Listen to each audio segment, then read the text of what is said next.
Hello student, अपन BCom final year में आए। BCom third year में जो है फाइनेंशियल मैनेजमेंट में क्या पढ़ रहे थे, नया टॉपिक शुरू कर रहे हैं आज। Capital structure. कैपिटल स्ट्रक्चर एक नया टॉपिक है आपके पास। डिविडेंड पॉलिसी कल ख़त्म हो गया था, आज कैपिटल स्ट्रक्चर टॉपिक है आपके पास।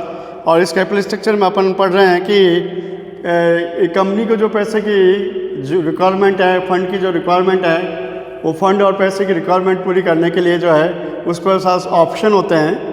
ऑप्शन होते हैं तीन। एक तो डेट बोरिंग एक तो ऑप्शन होता है नए फंड की रिक्वायरमेंट को फुलफिल करने के लिए। सेकंड प्रीफरेंशियल कैपिटल बोरिंग और third equity share capital boring. तो कंपनी के जो फाइनेंशियल मैनेजमेंट है, फाइनेंशियल ऑफिसर जो है, उनकी एक टेंशन है कि वो क्या सजेस्ट करें कि कंपनी को जो है पैसे की ज़रूरत है नया 100 करोड़ रुपए, तो 100 करोड़ रुपए के लिए पूरी के पूरी 100 करोड़ रुपए जो है डेट बोरिंग करें, या नए प्रोजेक्ट के लिए जो 100 करोड़ रुपए चाहिए उसके लिए प्रीफरेंशियल इशू करें, या पूरे 100 करोड़ के लिए इक्विटी शेयर इशू करें, या कुछ पार्ट डिबेंचर इशू करके 100 में से कुछ पार्ट डिबेंचर इशू, कुछ पार्ट आपके जो है प्रीफरेंशियल इशू और कुछ पार्ट आपके इक्विटी शेयर इशू। किस पे चाहिए आपको? तो जो आपके जो है शेयर इशू, डिबेंचर इशू, ये सब कंपनी मैनेजमेंट इस पर थॉट करता है और प्लानिंग करता है कि हमारी जो है कौन सी जो है बोरिंग जो है बेटर रहेगी। आपकी पॉलिसी बनाते हैं और किसके लिए कि डिबेंचर बोरिंग कर रहे हैं वो राइट है, आपकी प्रीफरेंशियल बोरिंग राइट है, या आपके इक्विटी शेयर बोरिंग राइट है। तो क्योंकि हमारे को सबसे बड़ी बात यह है कि we want to increase our earning per share and market value per share. तो we want to increase the per share earning EPS। हम डिबेंचर बोरिंग कर रहे हैं, EPS बढ़ना चाहिए पहले की तुलना में। डिबेंचर बोरिंग के अलावा आपके जो प्रीफरेंशियल इक्विटी शेयर बोरिंग कर रहे हैं, तो शेयर कैपिटल बोरिंग है। तो हमारा मेन कंसेप्ट है कि we want to increase our earning per share and price. Earning per share के बेस पर जो हम पर शेयर वैल्यू बढ़ाना चाहते हैं, EPS एंड प्राइस पर share, market value per share बढ़ाना चाहते हैं। ये हमारा कंसेप्ट होता है। क्वेश्चन नंबर आज जो है मेरे पास, इसमें जो है आपके 8 है। क्वेश्चन नंबर 8 है मेरे पास। इसमें लिखा the following data have been provided by the Tata limited. Tata limited की जो है profit before interest and tax कितना है 260। Interest on the debenture at the rate of 12% 60,000 रुपये। लेस इनकम टैक्स 2 लाख रुपये रह गया। लेस इनकम टैक्स 50% 1 लाख रुपये। या अर्निंग आफ्टर टैक्स 1 लाख रुपये रह गया आपके। नंबर ऑफ इक्विटी शेयर कितने 1 लाख अपॉन 40,000 शेयर इशू कर रखे हैं आपकी। तो 1 लाख में 40,000 का डिवाइड करते हैं तो प्राइस पर शेयर इन द मार्केट जो है वो आपके, तो 1 लाख में 40,000 का भाग देता है तो कितना बनता है 2.5। और 2.5 अर्निंग पर शेयर है। प्रेजेंटली EPS कितना है 2.5 और प्राइस अर्निंग रेशियो कितना आपके 10 टाइम्स है। तो प्राइस अर्निंग रेशियो कितना आपके 10 टाइम्स है प्रेजेंटली, और EPS हमारा जो है प्रेजेंटली कितना है 2.5 है। अब वो लिखता है the company has undistributed reserve of 6 lakh रुपये। कंपनी के पास अनडिस्ट्रीब्यूटेड रिजर्व भी पड़े 6 लाख रुपये के। The company need the 2 lakh रुपये फॉर द एक्सपेंशन। कंपनी को नीड है आपके 3 लाख जो है आपके नए फंड की, और नए फंड की रिक्वायरमेंट है।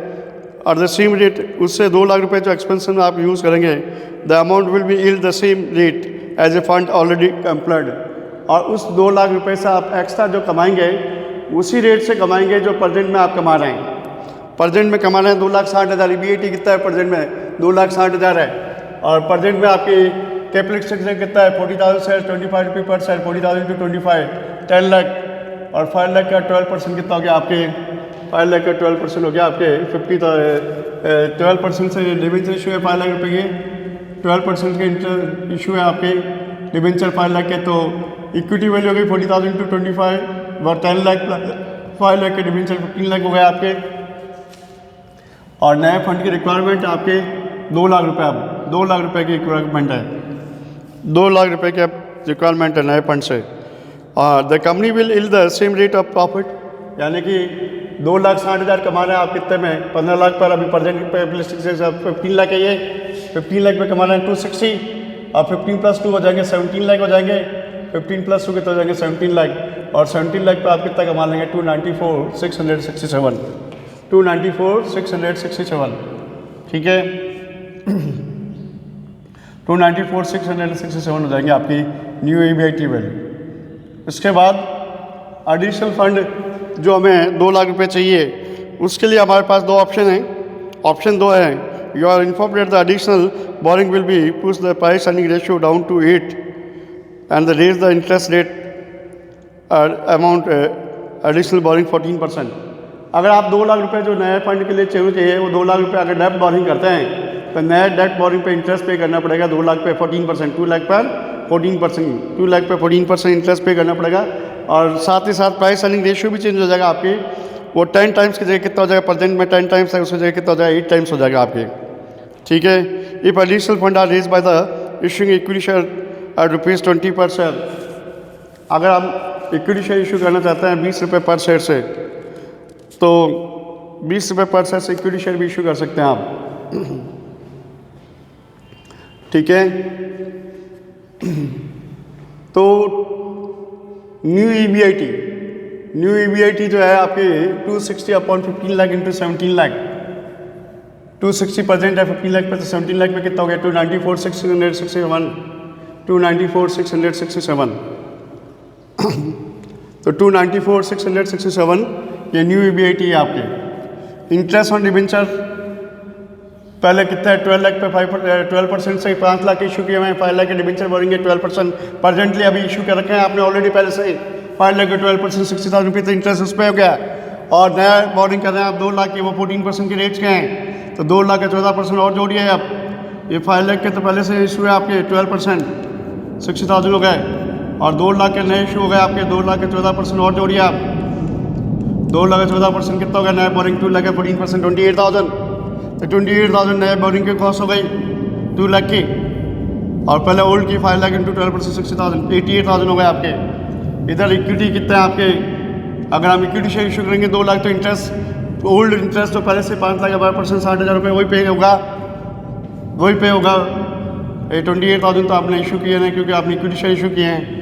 इधर तो अब earning before interest and tax में से इंटरेस्ट लेस कर दिया तो रह गया क्या, 2,06,667, और 60,000 लेस कर दिया तो 34,667। ये हो गया आपके EBIT, earning before tax. Earning before tax हो गया आपके, ठीक है। तो अर्निंग बिफोर टैक्स हो गया, तो अब 50% टैक्स लायबिलिटी 2,06,600 का 50% हो गया 1,03,734। इधर 1,17,334 50%, ठीक है। तो 2,06,667, 1,03,734। अर्निंग आफ्टर टैक्स 1,03,033, इधर 1,17,333। तो earning per share EPS, earning per share EPS जो है आपकी earning after tax upon number of equity share, earning after tax upon number of equity share 1,03,733 upon 50,000, 2.58 हो गया आपकी,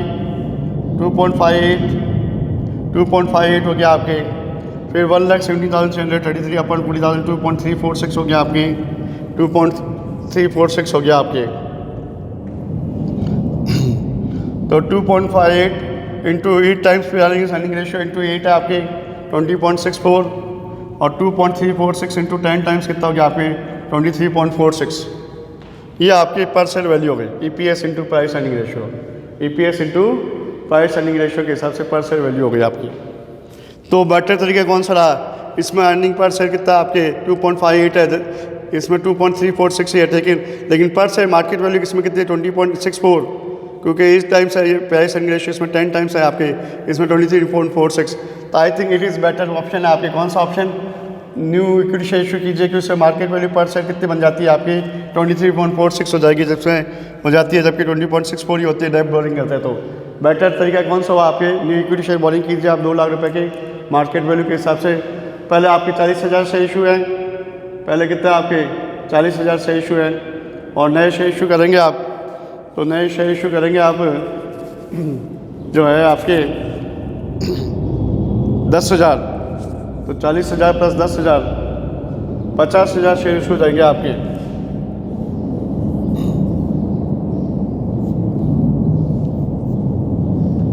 चालीस पहले थे, 50 अब हो जाएंगे आपके, ठीक है। पहले 40 था, अब 50 हो जाएंगे, सॉरी ये करेक्शन कर दीजिए, 40,000 पहले थे, अब 50,000 से सॉरी। ओके, इसी क्वेश्चन को वापस वेरीफाई कीजिए आप। कैपिटल स्ट्रक्चर का टॉपिक है, क्वेश्चन नंबर कौन सा था आपके कैपिटल स्ट्रक्चर का? 8th क्वेश्चन था सर, वापस देखिए कैपिटल स्ट्रक्चर का टॉपिक है।